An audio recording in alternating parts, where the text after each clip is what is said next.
Welcome to Natural Habitat Adventures Daily Dose of Nature, the monarch migration, coming to a town near you, presented by Dr. Court Whelan. Court is NetHab's Director of Sustainability and Conservation Travel, leading trips for us worldwide, including our Monarchs trip since 2013.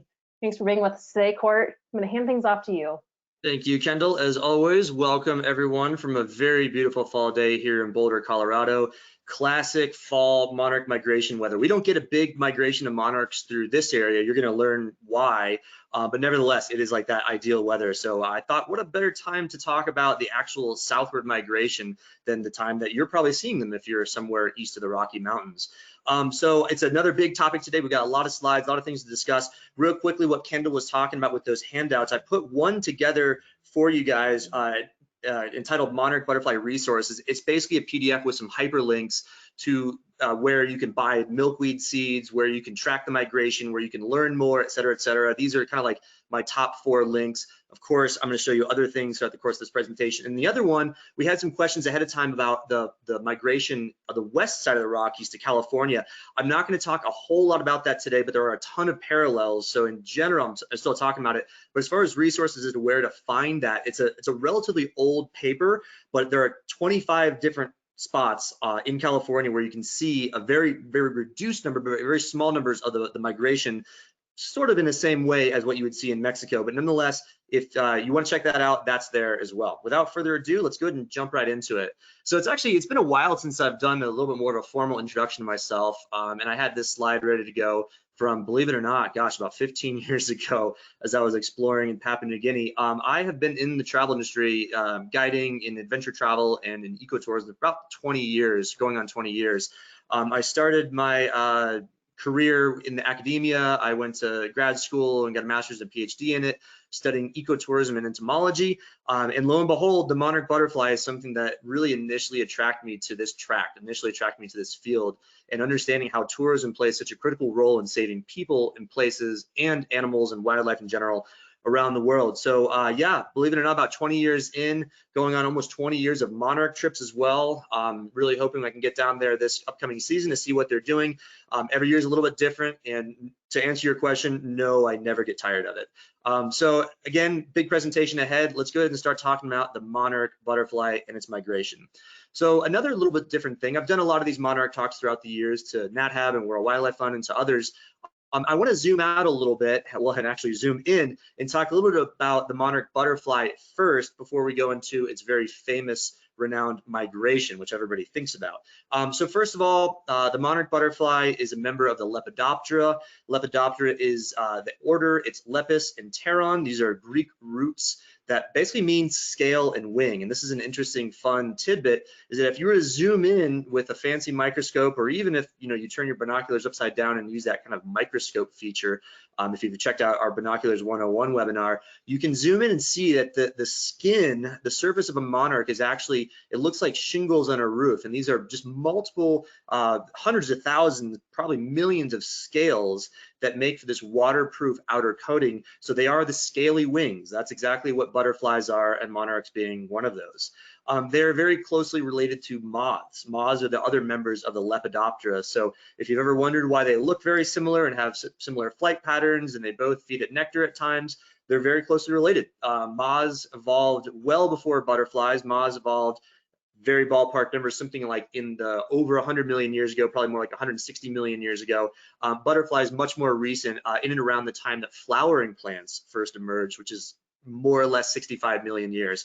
Exactly when and where the monarch originated, we don't have a perfect seamless idea on it, but probably something in the many millions of years ago. And of course, we'll talk more about when that migration likely first emerged here in the next few slides.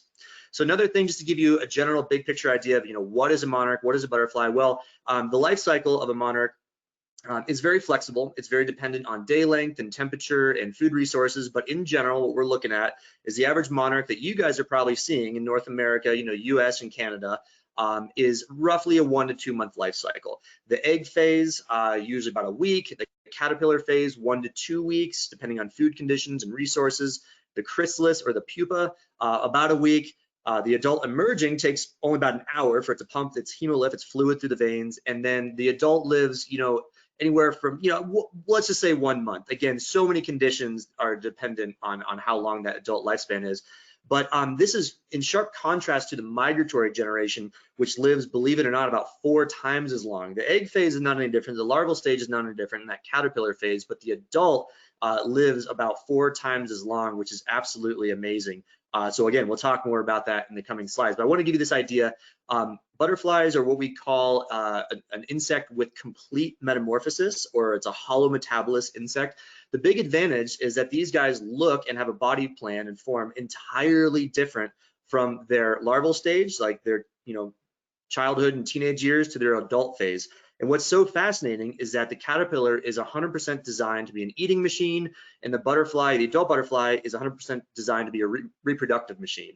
So it's really interesting that it can change its form so dramatically. It actually does so with what is they're called imaginal discs, these almost like stem cells, where you'll see this little disc in a cross section of the caterpillar where a wing will emerge. And believe it or not, if you take that little disc and manipulate it and move it to a different part of the body, the wing will emerge in a different part of the butterfly's body. So it's just, I could do a whole separate presentation just on the life history and the biology of butterflies, but I'd be remiss if I didn't talk about it in the context of the migration, because it is pretty important to understand that they still have this entire life cycle. The caterpillar phase and what it eats is just as important as ever.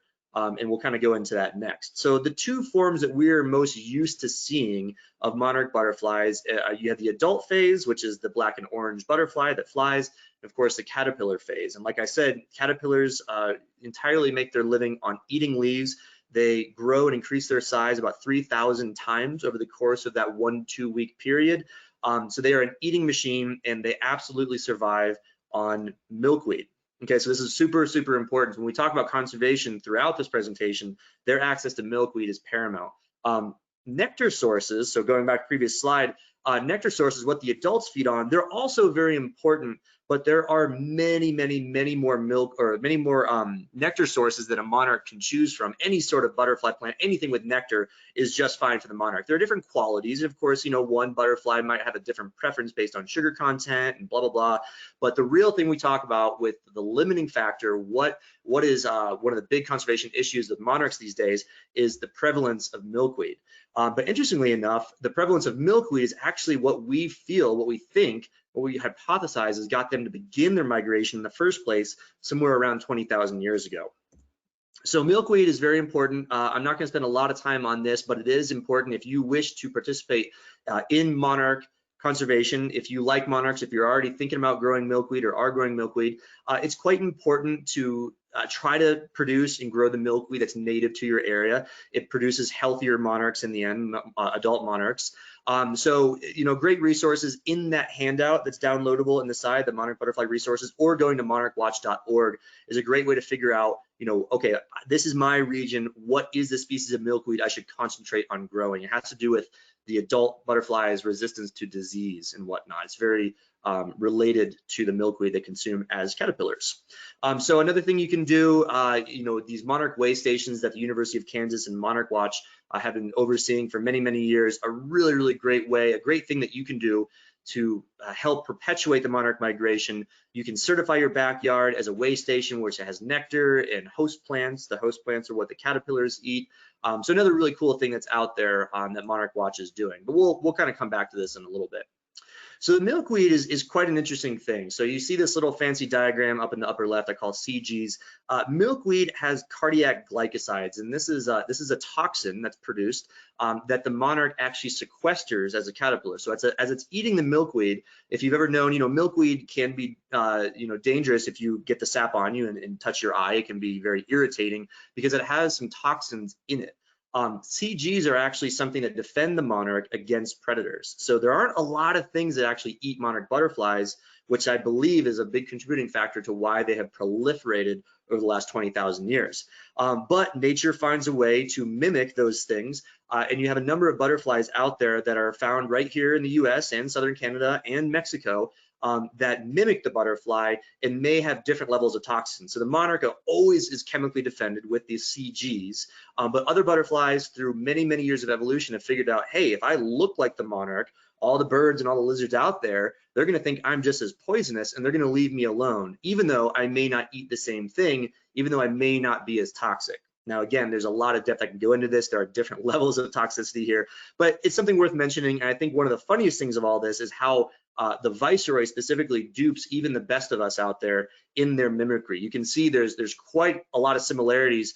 The big difference right here is this vein or this coloration that goes right through the hind wing. I've been looking at these guys for 20 years plus, so I can see it in a heartbeat. But even folks, you know, that are printing the currency of the Mexican peso have got it wrong from time to time. I carry this around because it's a really funny example. In the early 2000s, they came out with a 50 peso note that has some monarch butterflies flying around Michoacan because it's a famous thing. And there are 2 monarchs and a viceroy. They didn't quite get all 3 monarchs right. Pretty funny, nevertheless. So you'll see this throughout a lot of photos that people are using these other things thinking they're monarchs, but they're not. Okay, so let's bring in, let's talk about what's happening now. Let's get into the migration itself. So here's a map of essentially the annual migration. I don't want you to pay attention to the key or the colors or anything, just really pay attention to the arrows. So we're gonna describe this in detail throughout the course of the rest of the presentation with lots of photos, which I think are much more entertaining than graphics. But what you see here is that the migration we're talking about right now, the thing that's underway in most of North America, is this orange part that's funneling down to Mexico. So essentially every monarch butterfly east of the Rocky Mountains is migrating down to central Mexico, just west of Mexico City, to spend the winter. Okay, so there's a smaller migration that is not quite as known, or you know, it's researched, but it's not quite the same thing as this big eastern population. It is not the same size. You know, we're talking about somewhere between 300 million and at one time 4 billion, possibly billion with a B, monarch butterflies going down to Mexico. At any one time, we're probably talking about in the tens to maybe hundreds of thousands in the California population. And like I said at the start of this presentation, they could be spread out in very small groves of dozens or hundreds over dozens of different groves, different sanctuaries, different clusters. So you don't quite get the same singular big aggregation in a very small little area, which is quite impressive in Mexico. But nevertheless, so they go down there, they spend some time, and then they come back in the spring, the same butterfly, and they repopulate North America. And we'll talk, there's a lot of detail on that too, so we're gonna get much more into this. But so what's happening right now is this southern migration. So all the monarchs that emerged from their eggs that were caterpillars not too long ago, they are cued to now begin their southward migration. And this is the big one. This is the big migration. They fly up to 3,000 miles. They spend the winter, they spend 4 to 5 months down there, and they migrate about a third of the way back before they lay their eggs and die. So what's happening right now is we have changes in the environment, and these are cyclical changes, normal changes from year to year. The days are getting shorter as we go into the North American winter. The temperatures are getting a little bit cooler. The angle of the sun is lower. Where the sun sits at noon, at its highest point in the day, is lower in the sky. Once it gets to about 58 degrees above the horizon, that in concert with the temperature and the day length, and also even host plants like their milkweed starting to deteriorate, it all turns on chemical cues in their brain that say, okay, you are the one, you are the migratory generation, it is now time to migrate. And they begin to do so, and they do so in quite vast numbers. What they do is they will gradually funnel their way down to Mexico. So I would love to tell you where you can go in your neighborhood or your city or your region to see monarchs migrating.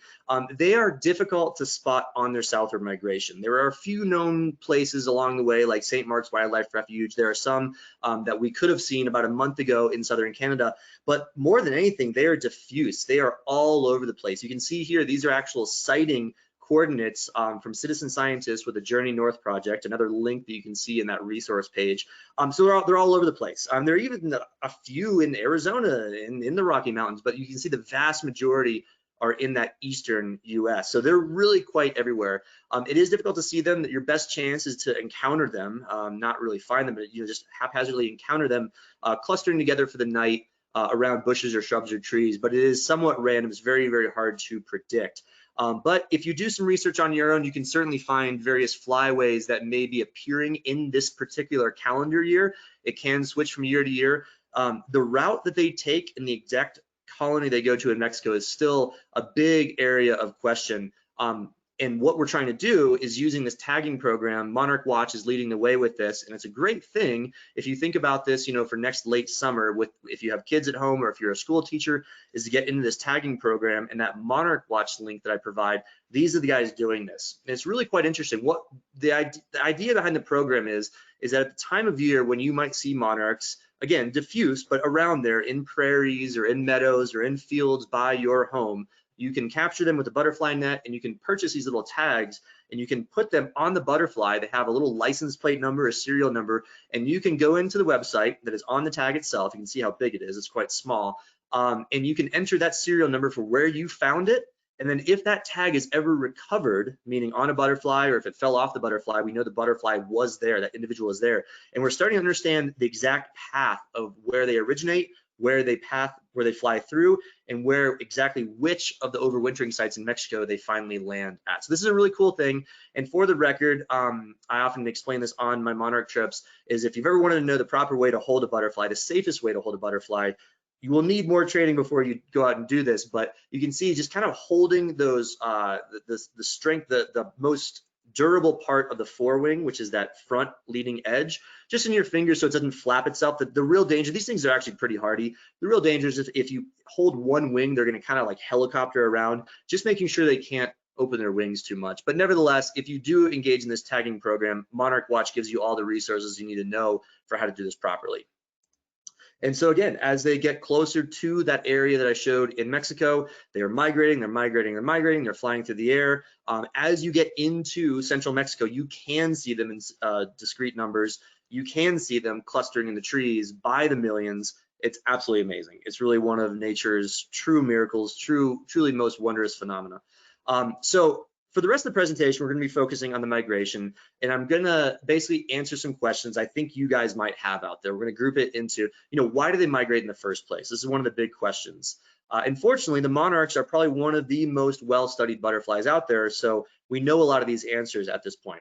Well, the monarch butterfly is a tropical butterfly to begin with, so it's very similar to like a blue morpho or a heliconius butterfly that you might find in Costa Rica or Panama or southern Florida or any of Central and South America. It is tropical. It wants to be in the neotropics.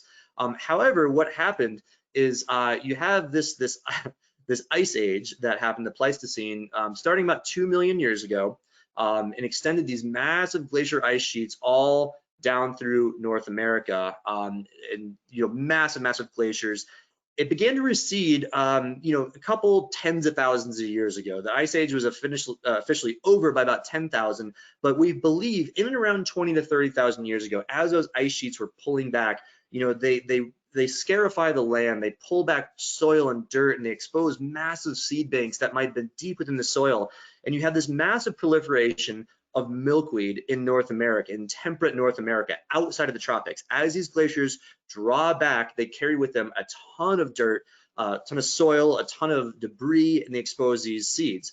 And so what we see today is a very, very big difference in the number of milkweed species in Central and South America versus places like the US and Canada, temperate North America. We see around 8 different milkweed species in Mexico and about 108 different species in North America. So what happens is you have this available food resource all throughout this region. This is the extent of milkweed as we see it across the eastern part of the US. So massive proliferation of milkweed. And there's this great saying that nature abhors a vacuum. So there's this huge food resource that's not being eaten, not being taken advantage of. Monarchs have always eaten milkweed, even in the tropics, but somehow one monarch or a dozen monarchs or 100 monarchs, who really knows, came upon this food resource and began to go further and further north, exploiting it and exploding their population. Now, the tricky part is that monarchs don't do real well with extreme cold. And as you know, anywhere north of the frost line, really north of kind of the Gulf of Mexico, you get some pretty harsh winter weather. Maybe not each and every year, but a lot of years you're getting a lot of snow, freezing rain, you're getting frostiness, you're getting sub-zero temperatures, sub-zero Fahrenheit, and they don't do real well. So believe it or not, monarchs actually have a substance in their blood, their quote unquote blood, that is like an antifreeze. So they can withstand cold temperatures, but they don't do real with cold, wet temperatures. They will freeze. So somehow within a year or two, you have this massive expansion of butterflies into North America and Southern Canada. And then as soon as they see the cold, they say, all right, we're out. This is too much. We can't handle. And they go back down to where it no longer is that cold, where it no longer is that wet or snowy, and they spend the winter. It's pretty amazing.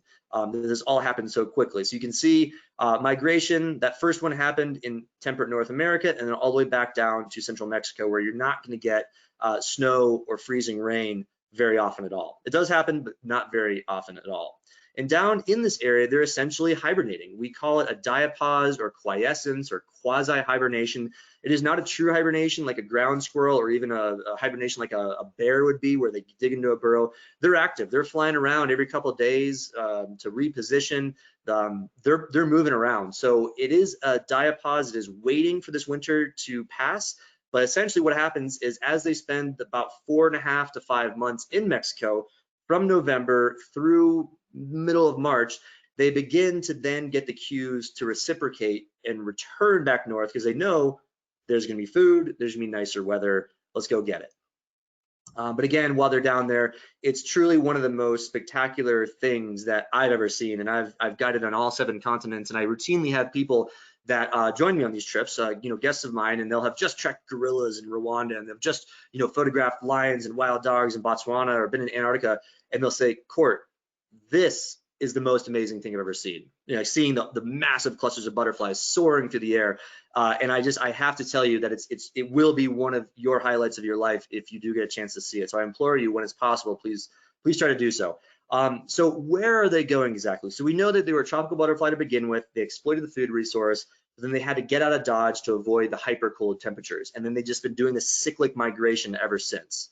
So where are they going? They're heading down to the Sierra Madres of central Mexico, and it's pretty conveniently located just west of Mexico City, about 100 miles. It ends up being about a 4 or 5 hour drive when we land in Mexico City, but it's through beautiful countryside, and it's getting into the heart of the Sierra Madres. And really, the butterflies mostly are resting and roosting in around 10,000 feet. So they don't want it tropical. They're not trying to hang out in the beaches of Cozumel and go snorkeling and drinking pina coladas. They're trying to preserve their body fat, their lipids and sugars, to preserve them for the flight back north. Because what they do is they're tanking up on nectar as they fly south. They're not eating really anything at all while they're down there. They're preserving those fats, those lipids, those sugars to power them back north. If the temperatures are too hot, they actually burn up those reserves and they can't make the journey north. So they're actually hanging out at around anywhere from 40 to 65 degrees Fahrenheit for the vast majority of that time. It was discovered amazingly with this wonderful, people have known about it well before scientists, of course, local folks in the area, but the world discovered it in 1975, and it was published in 1976 in this famous National Geographic article. And I have my very own copy here. You can oogle and awe over. Amazingly, if you are a butterfly enthusiast like me, you can find this pretty available on eBay. So really cool thing to frame or just have and show folks, because it's the whole thing. It's the discovery right there. But it was all due to tagging, and this is not the Monarch Watch tagging program, but an earlier one by Dr. Fred Urquhart of University in Canada, I believe of Toronto. I should have checked that, but I'm pretty sure University of Toronto, tagging and finding where are they going. We're not recovering any tags. They're clearly going south of the border. They're going somewhere.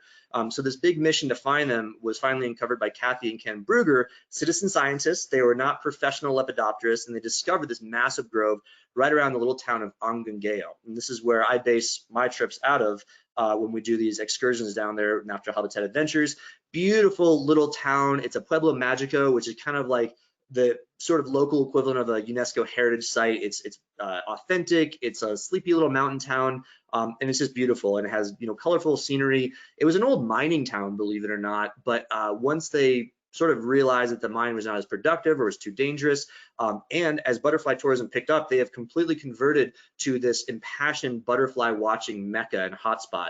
Now, when I say mecca, it's not overrun by tourists, and most of it is day trips from Mexico City, with 95% of tourists being local Mexican citizens, which I absolutely love because they're, their own countrymen are discovering this natural phenomena. But nevertheless, we do a lot of trips down there, and it's a fantastic thing to see out of Angangeo.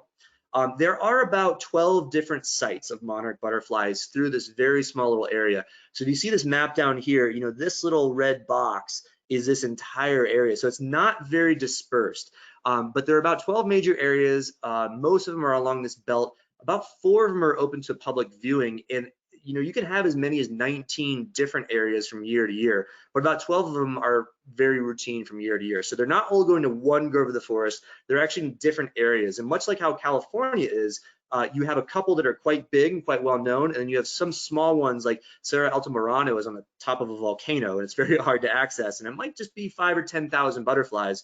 But the colonies that are most notable, Sierra Chinqua, Cerro Pelon, and El Rosario, they are routinely anywhere from 50 to 300 million butterflies in a small grove of forest from year to year. So it's very, very cool.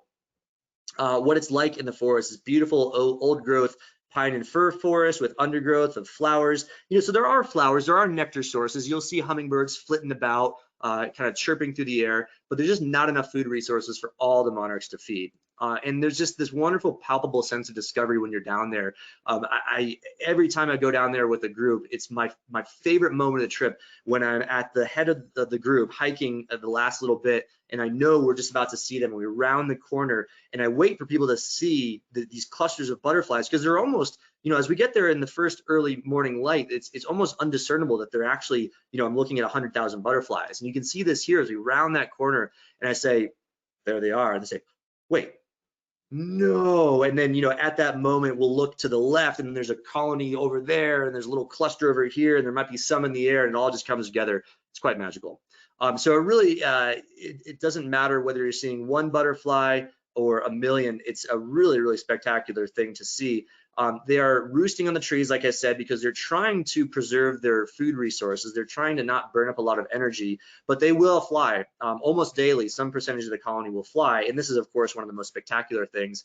So on the warm, sunny, bluer sky days, what actually happens is that heat that radiates down to the exposed part of the colony, maybe those that didn't quite find the shady, shadowy nook, that heat begins to warm them, begins to actually burn off the fats and lipids, depleting their energy, and they will soar through the air to cool down. So they're such efficient flyers that as they soar, convection cooling from the cooler mountain air actually cools them down. It might be just a few minutes, and then they'll regroup. And then maybe as the sun moves across the sky or a cloud comes about, a different part of the colony warms, and it's the same thing. So it's like this revolving monarch snow globe when you see it down there. It's just absolutely spectacular. Okay, so if all this stuff wasn't impressive enough, this is going to be the mind-blowing part, is how do they find their way? So within this tiny butterfly that weighs, just mere grams, it flies 3,000 miles down to Mexico. It's expanding its lifespan by about 4 times, living upwards of 8 to 9 months. It will then spend the winter. It figures out exactly how to behave down there. It will fly back north, mate along the way, another 1,000 miles, and it looks like this when it's all said and done. It looks like it's in pristine condition. It's absolutely phenomenal. So the big question, this is relatively new research. This has been in the last couple of decades that we found this out through a lot of rigorous science from some great folks in academia. The first mechanism, a time-compensated sun compass. So butterflies, this is not a monarch, but butterflies have great perception of the sun. Monarchs specifically also have great acuity and great circadian rhythm biology. So they actually have a way to basically tell time within their body. They have a great way to tell exactly where the sun is. And then there's a mechanism within their brain, their tiny little insect brain that is the size of a grain of sand, that it connects it all together, and they're able to triangulate, okay, it's this time of day, the sun's over there, this must be north, this must be south, east, west.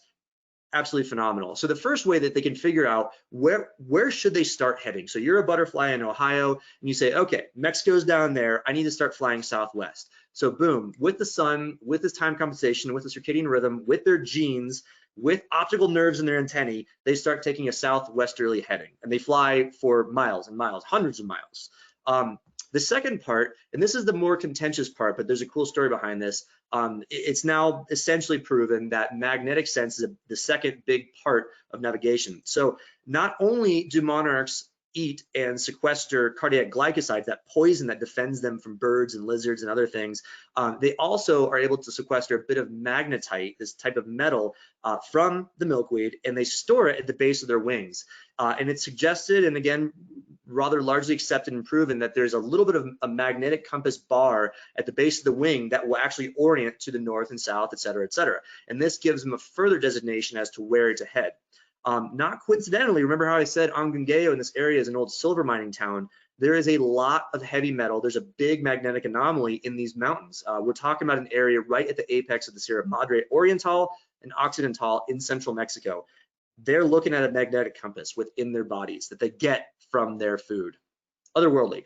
So the interesting thing about this is for the last, 3 decades, this was proven and then disproven and then proven and disproven. And in science, that's not real good accuracy, because if you can disprove something, that's not like unequivocal truth. So the most recent research from a couple of years ago, very novel, very insightful, very interesting finding, is they found that they do use magnetic sense, but not all the time. They seem to turn it on only when a certain wavelength of light is perceived by the brain. And, I'll get on here for another hour to talk about how that was figured out, but it's, it's amazing research. And so what they found is a certain wavelength of light turns on their magnetic sense. At the same time, we've always been wondering, you were probably wondering from the previous slide, okay, great, time-compensated sun compass, but it's not always sunny. They're migrating in August, September. There's a lot of clouds. There are hurricanes that go through.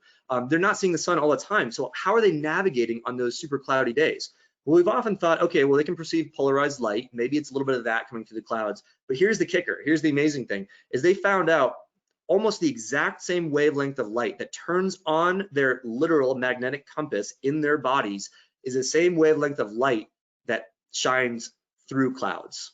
Sun shining through clouds is that wavelength of light. It turns on magnetic sense. It gets them through on those dark, cloudy days, gets them closer to those mountains where their great-great-grandparents were the year before. The third way, the way they're actually able to find almost the exact same groves that their previous generations were the years before, is from chemical cues. So we know that insects, especially butterflies, they perceive chemical cues really well. You saw this idea that they're the scaly winged insects. They have these scales, much like a fish scale. They slough off. As they're batting around, they're shedding scales just like we shed skin. And when you have groups of millions of butterflies, you know darn well that a number of those scales are left over after the butterflies come and go. So the chemical sense from previous scales giving off this chemical cue is likely what leads them to literally the exact same trees that were populated with butterflies the very season before. Absolutely amazing. So the rest of the year, what does it look like? So we'll kind of close the loop on this. So come late February, as the butterflies start to sense an increase in temperature, day length starts to increase, the sun begins to go higher over the horizon at noon. So they're now triggered to migrate back north. And so as they start to do this in late February and mid-March, some of them will hang around till the very end of March and beginning of April. They're gradually starting to make their way back up north. So it's kind of like a bell curve. And what they do is they fly essentially to the extent of where milkweed proliferates in the south.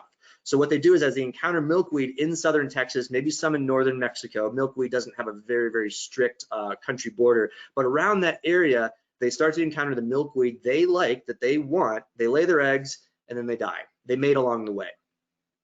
Then there's a short period where there really are no monarchs around. That next generation then fills in the gap, and this is where there's been some contentious back and forth research of like, is it like a leapfrogging thing? Do they then make it to Kansas, and then the next generation makes it to southern Canada? What we believe now is that the very next generation, the first sort of US-born monarch, will then move throughout the entire range, the entire summer range, as we call it, repopulate everything, and then there's no unidirectional migration. The next migration to repopulate, recolonize their summer grounds is kind of the last one, and then there's a couple other generations that will hatch, be born, and then just sort of move about in a relatively erratic way, not that clear repopulation type movement. That's the sort of latest research with it all. Big question mark is always Florida.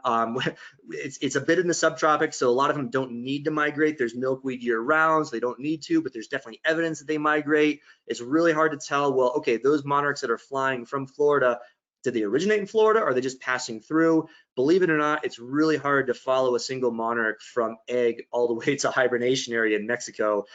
One day we're gonna find a little GPS tracker with a teeny tiny battery that lasts for a couple months, and we're gonna answer all the rest of those questions.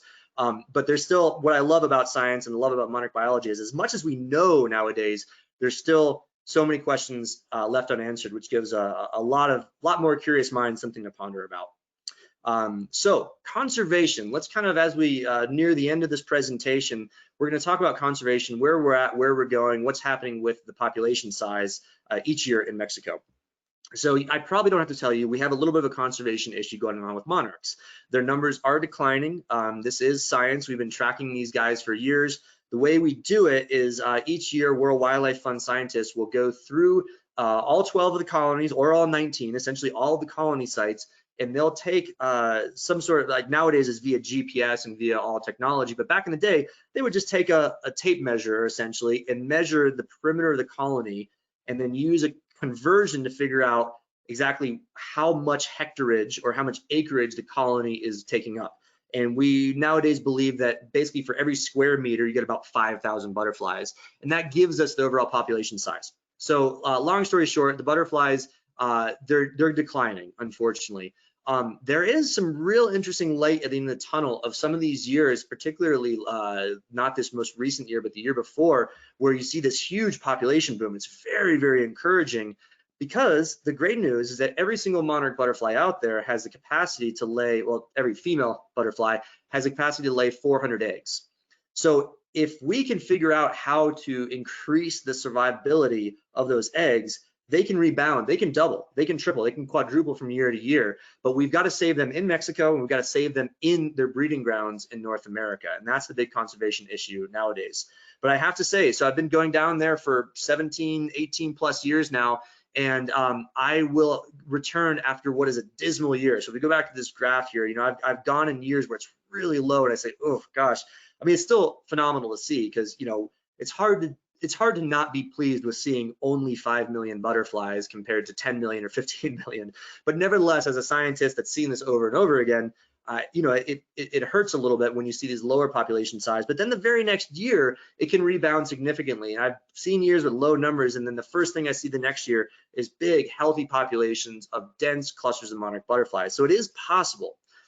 There are news articles from World Wildlife Fund that, you know, monarch butterfly populations are on the rise from year to year. So we're seeing some optimism. You know, that 1 year I'm talking about, it rebounded. This was one of the best years I've seen it in my entire tenure of doing research and studying these guys and doing trips down there. It is possible, but nevertheless, there are major conservation issues. As we see, let me just go back to that slide real quick. You can have healthy populations, and they can decline to very significant low numbers within just 1 or 2 seasons. So let's talk about what the issues are these days. Well, one of the long-standing issues is illegal logging. So what happens is, in rural Mexico, you have these compos of these fields, these agricultural fields that begin to encroach on the forest. And so the issue is that you have families in Mexico that are subsistence farmers or subsistence living.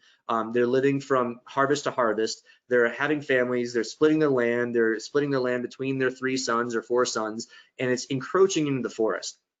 So spoiler alert, one of the really great ways that ecotourism works in this area is by employing those farmers that would otherwise be cutting into the forest for their corn, for their beans. And they say, hey, listen, we're going to give you a better way to earn income. We're going to train you as a tour guide. We're going to train you as a shop owner, as a hotel owner, anything like that. And you're going to actually make more money, be able to buy more agricultural products from the neighboring village or town, and not have to cut down those trees. You don't have to cut down those trees to make furniture, to sell it as lumber, to sell it as firewood. Because you can see what's happening here. All this orange dust, these are all the monarchs. This is the dense clusters that are hanging from the trees. You know, this could be honestly 200 million butterflies right here. I mean, it's not outlandish to say that. Yet, if these farms continue to chop down these trees, there aren't places for them to roost. The great thing is that illegal logging has been very, very much curtailed over the years. And compared to where we were pre-2012, we're essentially at like an insignificant amount. Now it's something we can't let up vigilance, but the great thing is that through ecotourism, through advocacy, through education, through improved livelihoods, through income levels and financial incentives, local folks are not cutting down the forest anywhere near as much as they had. And there's a lot of credit to the Mexican presidency throughout the 2012 era to give credit to. Nevertheless, nowadays, what our big concern is what we call ant logging. So this is not coming in the forest and clear cutting massive tracts. This is one guy in his burrow going into the forest and cutting down a big old growth tree in the middle of the night, chopping it up, removing it. And what it's akin to is it's like putting a big hole in the blanket or putting a hole in the umbrella of the forest. We are now certain that the reason these butterflies choose this area is because of a very specific microclimate of temperature and humidity. And if you start to open up the forest to winter storms, to wind, to the occasional rain, to the occasional snow, they don't have the protection. So ant logging, one tree being removed one night or 2 nights out of the year, or every night of the year, could be just as bad as mowing down entire acres of forest. So we have to be still quite vigilant. But nevertheless, it's a big proving ground that we can still have conservation victories. And I think that this has been one of curtailing illegal logging. What we're really looking at these days is what's going on in North America, though. So like I've been saying all along, you've got the adult butterflies, which clearly need to be down and migrate and avoid the winter. But if you don't take care of those caterpillars, those eggs, the immature monarch butterflies, it's all for naught. And again, one of the biggest potentials we have to increase those populations of monarchs down in Mexico, because they're able to lay 400 eggs, is let's get really healthy egg laying. Let's make sure there's a high level of survivorship of these caterpillars. The big issue now is we have some questionable, challenging agricultural practices right around the area that the monarchs most commonly use in the summer. So remember, they're leaving their Mexico grounds and they're spending the entire summer from like April to August up in North America, southern Canada and the US. And a lot of it is right in what we call the Corn Belt. And you will notice is if you've ever driven through, there are massive tracts of fields and roads where weeds grow between agricultural crops. There are fields that go fallow and weeds pop up. And one of the most dominant weeds is milkweed. So monarchs have long been accustomed to going here to get their food, to lay their eggs, to have their caterpillars proliferate and be very, very successful. But you have some issues going on. So for a long while, there was this risk of what we call BT corn. And the idea is that it's a bacterium that actually is acting like a pesticide and harms the caterpillars when it eats the corn or eats the milkweed with this kind of pollen on it. I'm not going to talk much more about that because that's no longer the big issue. One of the big issues we have nowadays is what's known as Roundup Ready crops. And this is a product from Monsanto where they've actually impregnated the genome with resistance to herbicide in corn and soybeans. So what happens is a farmer can buy this advanced type of corn and soybeans, plant it in his field, and then take a biplane or broadcast pesticide sprayer, spray Roundup, the same stuff you could buy at Home Depot for your driveway, and it kills everything but the corn. And what that does improve yield a little bit for the agriculture, maybe a lot. I mean, it's enough that they pay more money for these seeds, and it's enough that they do this. But what it does is it completely decimates the milkweed that could be surrounding. And so, if this gets too adopted, then we might have some really, really bad years where there's just not enough food for monarchs. And what we're finding, this big variation from year to year is usually from what happens in North America, what happens during the summer, how much food they have, how much rains, precipitation, the amount of nectar, the amount of milkweed and host plants. So what we really want to do is we want to boost the amount of milkweed found in the areas. So reasons for optimism. These are, of course, the challenges. I already told you that the curtailment of, is that a word? I don't know, the improvement of deforestation, the lack of deforestation over the years has really, really improved. So with that, we also have massive reforestation in the areas. World Wildlife Fund works with local folks in the El Rosario area, Sierra Chinqua area, Angungueo area, Ocampo, Zatácuaro, this whole region, and reforest that which has already been cut. The number that I last heard is something like 13 million seedlings have been planted over the last few years. And not only is that great because it reforests the areas that were cut down and promises future growth and future success and future forests, but it also gives employment to local folks during the seasons that the monarchs aren't there. So one of the big challenges in tourism is that you usually have pretty strong seasonality. It's the majority of the world that has seasonal tourism. So what do folks do for income the rest of the year? Do they revert to deforestation? Do they revert to farming? Do they kind of lose their way and harm the area that ecotourism serves to protect? Well, what this does is it allows local folks to plant these seedlings, go into the forest. People that were a ranger or a park guard or a park guide the season before now know the forest better than ever and can go help plant these seedlings. So reforestation is happening. It's happening on a very, very big scale. You can see the size and the spread of these oyamel fir seedlings. Ecotourism, like I said, I humbly think ecotourism is one of the most powerful conservation tools out there. It's why I do what I do. Simply put, it adds value to natural ecosystems.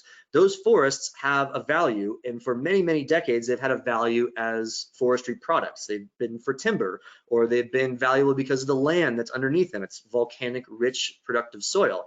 That had a value. The trick is with ecotourism, you bring in tourists, local and foreign, and you can actually increase the value beyond the agriculture, beyond the deforestation by saying, hey, you can actually make a lot more money, up to 5 times and beyond as much more money if you switch to ecotourism versus cutting down the forest. And this is a big, big tangible tool, and the local areas are adopting it in a big, big way. It's very, very encouraging. There are novel solutions out there all the time. Environmental Defense Fund has built a fund to essentially pay farmers to not spray milkweed, to in some cases plant milkweed in their fallow fields. These are ingenious solutions that are happening right now. And there's, at the end of the day, there's this massive fanaticism behind the monarch butterfly. And this is one of the reasons I'm probably most optimistic, is that there is a love for the monarch that really surpasses any insect and a lot of animals. There's this diehard following, and I think when you have that many advocates, when you have that many films coming out, I want to show this slide here is, just Google monarch butterflies and then hit images and see how many different products, from t-shirts to movies to pictures to IMAX films to people painting their fingernails with monarchs, to crazy scientists making monarch books. Let's go right here. There's a big following, there's big advocacy, and I think that is what's going to push us into the real next direction. Professor Dr. Chip Taylor, Orley Taylor, I've been on some monarch trips with him. I've seen him in Angangeo. He's the head of Monarch Watch, and when asking him about the monarch, and he's dedicated his whole life to saving it and doing so much for it. And he says, if you can't save the monarch, what can you save? And so his whole mission is that, the monarch in some ways is kind of like today's panda. Being able to save this is going to be hugely symbolic. There's so much fanaticism and passion and following behind it. We should be able to save this. So it's not just about saving a species. It's not just about saving the people who now earn more income, or saving the forests that are home to all sorts of other wildlife out there. But it's proving to ourselves that we have these pathways, we have these techniques to save, a small insect, and I think we can do it. But what can you do as people in the audience? Well, I always want to, end with a slide like this to give you the tools. Again, download some of these resources I've put in the links in this control panel, especially the monarch butterfly resources. Let's start off by Googling, learning more, checking out Monarch Watch, Monarch Joint Venture, all sorts of World Wildlife Fund programs, the Journey North program. Plant local milkweed. Like I said, I've given you some resources, and Monarch Watch does a great job in telling you how to do this in a really successful way. World Wildlife Fund is a great advocacy program called the 1 Million for Monarchs. Follow them, be part of that, be a bigger voice. Promote roadside conservation if you're able to, depending on what sort of say you have in local governments or decisions being made. These are the things we want to do. Minimize insecticide use. You can create and register your own way station through Monarch Watch. And really the easiest and most feasible thing is learn and share information and news on the monarch. One thing you can do, you're going to get a recording of this scent. You can post it on social media. You can share with your friends and family, or don't do that and just tell people that you learned something cool about the monarch butterfly. I really like that. And that kind of message gets propagated in a big way. And I think through these kind of things together, we have a really, really strong chance at keeping this amazing migration going for many, many more generations, not just of monarchs, but many generations of us, our children, our grandchildren, to share one of the wonders of the world with many generations to come. So with that, I will thank you, and I'm sure I've got some questions out there. Thanks, Court. That was great. We do have lots of questions for you, and we'll try to get to as many as we can by the top of the hour. If you have a question for Court, you can submit that in the control panel under the questions field. All right, by far the most popular topic, and I'm not sure how much you can answer this, but is the wildfire situation in California and the effect it's having on the monarch population. Yeah, so I am concerned about that. I don't have any specific information. What I can tell you is that, so when we're looking at the eastern population that goes down to Mexico, that season is usually around like August. They get into Mexico about the 1st of November. So they're migrating starting around August, and they leave around March. That season is brought inward about a month in either direction, or maybe 2 months. So they're going to start roosting in the Santa Cruz, Monterey, coastal areas in California around October. So we don't totally know what they're going to do. I'm sure some of their habitat has been burned. The kind of positive side is that they actually roost very, very close to the coast, like with the sea breeze coming in. And I'm not sure how much of that is affected, but I think it's the hills behind that is getting the brunt of the damage. I'm sure there's going to be an impact. If these fires are still going and smoke is in the air by October, that's a big problem, because insects, carbon dioxide is almost poisonous to insects. They will fall out of the sky.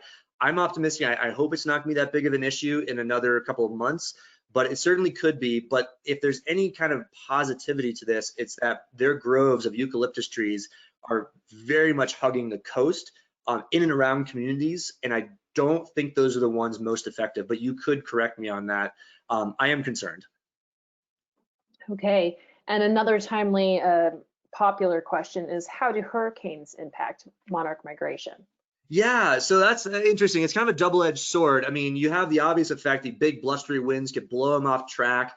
We haven't surmise that to be a big issue. If anything, hurricanes, weirdly enough, are a good thing for monarch butterflies. We have noted that sometimes with big monsoon rains, big hurricane rains, nectar sources and milkweed will proliferate in the weeks and months following, because so much rain is dumped on the area that can actually be a good thing. And we think that that might be why the monarchs take their trajectory they do around the Gulf of Mexico, because there is inevitably a lot more rain dumped around there each and every year around August and around September, that you have a better chance of tanking up on nectar that time of year. So the milkweed isn't as important in August and September. They've already mostly done that part. What's really important is very prolific nectar sources, and that might be the difference in one deluge of rain in a bed of flowers that just blooms again and creates nectar. So I would err on the side of actually being a little bit of a better thing. Now, you could say the swath of a big, powerful hurricane could knock out the plants. It could, decimate fields of wildflowers, and that would be a bad thing.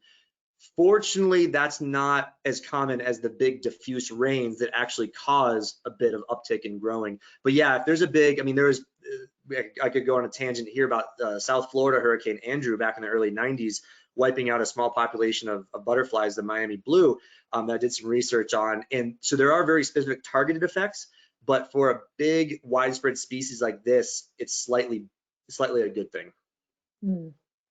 And you mentioned that the lifespan of a butterfly is about a month, but some are migrants and live longer. What determines a particular butterfly's lifespan? Yes, this is a big topic. I'm going to try to be brief with this because I could go for another hour. So the way they're able to do this is when the butterflies get all these cues, oops, sorry, I just bumped the table. When they get all these cues of shortening day length and the sun angle and the milkweeds being deteriorating a little bit, they turn on the desire to migrate, but they also turn off their reproductive organs. So they do not reproduce at any point during the migration, except at the tail end of their time in late February and early March. That's when they turn back on, but during that whole time, they're reproductively dormant. What that does is it allows the butterfly to redistribute the metabolic needs, like the energy needs to produce sperm and eggs and gametes and all the reproductive stuff. It diverts that to what we call somatic maintenance, which is basically the repair and regeneration of cells. That's kind of why most things die. They just can't repair and regenerate cells fast enough anymore. So that is really it in a nutshell, is that they shift it, they put all that energy into living longer, and they again, about 4 times as long is what they'll live, which is pretty amazing. So, what I often say is we don't totally understand that. We haven't completely researched that to understand all the mechanisms. It's definitely genetic. It's definitely modified by the brain, or the insect central ganglion. They don't have a true brain and whatnot. But we need to learn more about that, because what if we unlocked something for increasing the lifespan of plants or trees or humans or animals or anything like that? That's an important thing to know, and we have it at our fingertips if we can research this thing more. And do the butterflies flock together before migrating, or do they travel individually? Yeah, it's a great question. So the unfortunate thing is we only really can see the butterflies when they land in the afternoons or at night. And going back to the hurricane question, we have seen butterflies hunker down for several days underneath leaves and trees to avoid big rains. So we know that they cluster together, but we don't have a lot of information about what they're doing way above in the clouds. They're way up there. Like, you're not really seeing them fly from ground level. There's been a little bit of stuff out there like micro light flights trying to track them, kind of like how you would do for migratory birds. It hasn't produced a lot of reliable data. So we think that they're all programmed individually and that they don't flock together in flight. They do roost at night, for probably to reduce predation, because there are a couple of things that will eat them. Strength in numbers, maybe to generate a little bit of warmth if it's a really cold, rainy time. But we think that they're all programmed individually to fly individually. There's just so many of them, they might look like they're flying together, but they're all kind of individual. They're not like in a vanguard, for the best of our knowledge. But again, let's research it more, because that's gonna be like the next big thing, is when we can really track them in the sky with miniature GPSs. The battery technology just isn't quite there yet. But Tesla, if you're in the audience, hit me up. Is there an optimal time to visit in January or February, maybe in Mexico? Yeah, fortunately, anytime from, I would say, December through the second week of March is a great time. We do trips during that time. We are centering this upcoming season with all that's going on in a little bit of a reduced center time period. It's not because it's necessarily better. When the monarchs are there, you're seeing it. What you want ideally is some warmth, some sunny weather. Fortunately, that's the norm. The reason when we do our trips, and we have our trips are 6 days, but we're in the colonies for 3 different days, is this, not only is it amazing, you just want to be there as much as possible, but it also hedges our bets. If we do get a cloudy day in between and they are a little bit more sedentary, we will likely be there on a day where it's warm and sunny and they're flying around like that monarch snow globe. But for me to say that January 11th is going to be way better than February 11th, it's really hard to predict that. There will be differences, but it's just based on like what the clouds are doing that individual day. And I do not shy away from going towards the end of the season. You might say, well, if I go, March 5th, won't some of them have already left? Like, yeah, maybe out of the 200 million, like 2 million will have been gone, but that 198 million looks pretty darn good. And it's a big bell curve. So yeah, I wouldn't go April 1st, but really anytime December, January, February, in the first little bit of March, it's great. Great. And there's someone watching who wants to know how they can get their hands on your book. Oh, Amazon. You can just Google Court Whelan Monarch Migration book right on Amazon. Yep. Great. Yeah. Well, it's just about the top of the hour, so I'm going to hand it back over to you for some closing comments. Great. Well, thanks so much. A pleasure as always to talk about something that has been honestly a life's work. And yeah, the book thing reminds me of it. It's such a part of me that it's always a pleasure to talk about this. Hopefully I've given you some new information, some inspiring information, maybe some calls to action to get out there and tell the story of the monarch butterfly. Keep in touch with me, learn more about the monarchs. And like I said, I did check availability for this upcoming season.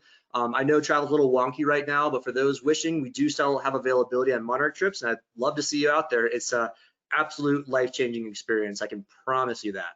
So many thanks, folks. Thank you, Court. That was great. And my thanks as well to everyone who tuned in today. Be sure to join us tomorrow for our next Daily Dose of Nature. We did record today's presentation, so we'll have the replay available on our website soon. And with that, I will conclude the webinar. Goodbye, everybody.